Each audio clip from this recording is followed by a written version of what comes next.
ولا يملكون لأنفسهم ضرا ولا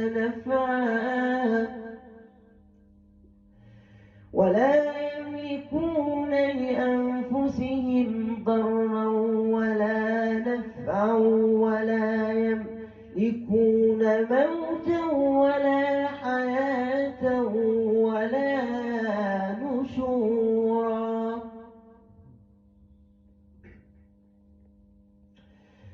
وقال الذين كفروا إن هذا إلا إفك افتراه وأعانه عليه قوم آخرون